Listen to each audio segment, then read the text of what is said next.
Welcome to another edition of the Nightly Nuge. And Ted, I want to take a little break away from the Biden controversies that we dealt with. Please spare me. Yeah, I mean, it's almost it's wearing me out. But although I hope our listeners are paying attention every single day because it's real and we need to follow it.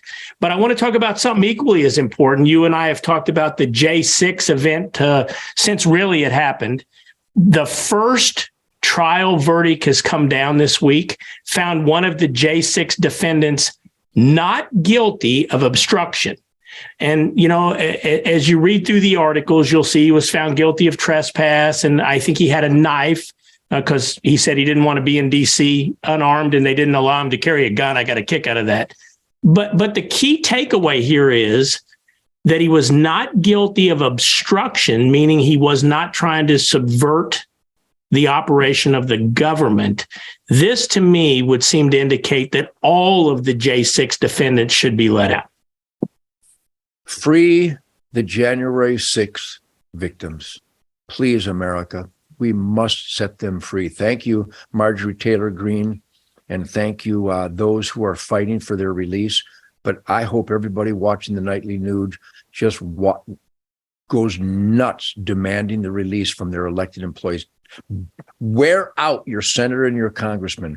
Wear out your elected employees demanding the release of the January 6th. Of course, there was no obstruction. It was not an insurrection. You don't insurrect with placards and bandanas. And by the way, if I catch somebody on my property without a knife, they can't be my friend. Stop and just take a deep breath and stop and think, America.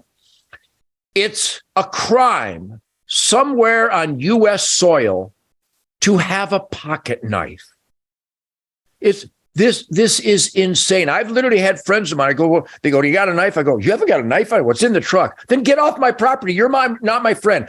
Starting now, you're not my friend until you have a knife and a gun and a clean handkerchief on you and at least a small flashlight and a folding knife and a belt tool. If you don't have those things, you're not my friend. You're part of the Michael Moore fan club. Get the hell off my property. But that is a manifestation of cultural deprivation where having a pocket knife could possibly be considered bad or a crime, when in fact it would be bad and I believe a crime to not have a pocket knife. So I can wax poetic, which, by the way, Mrs. Nugent waxed poetic the other day. It was poetic. My point being that I am not going into the minutiae, into the bushes. Speaking of waxing poetic and going into the bushes, I love the way I can weave these wonderful images into just a political statement. It must be a gift anyhow. Yes. Almost like Mother Teresa with a Glock.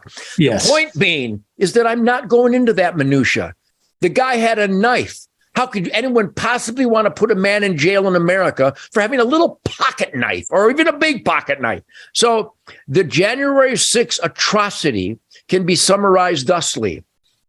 The lying Democrat treasonous monsters on the committee claim they're looking for justice when in fact they're hiding justice. Because when you investigate a bank robbery, you do not eliminate the security camera footage to investigate the bank robbery. And if you're investigating what happened on January 6th, you claim you're investigating it, but you're hiding the millions of hours of footage from the security cameras. You're a liar. And you're a treason, and you're a criminal, and everyone on that committee should be tackled by the U.S. Marshal Service and put in a straitjacket and put into the gulags where these other people are put in right now. I'm telling you, can you sense that I'm pissed off because I can't find justice except for Kyle Rittenhouse?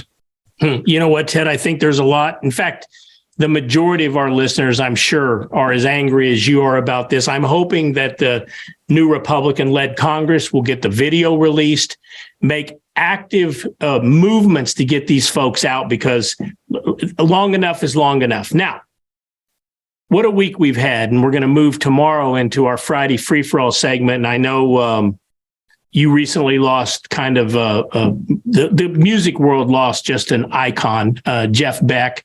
I know you have some stories and some comments about that. So tomorrow night, I want to hear your take on the passing of the great Jeff Beck. I will play some of his iconic, brilliant, creative, adventurous guitar licks that every guitar player who has soul and a vocabulary on that unlimited guitar neck, we all learned from the great Jeff Beck. In the wind, Jeff Beck will always be alive.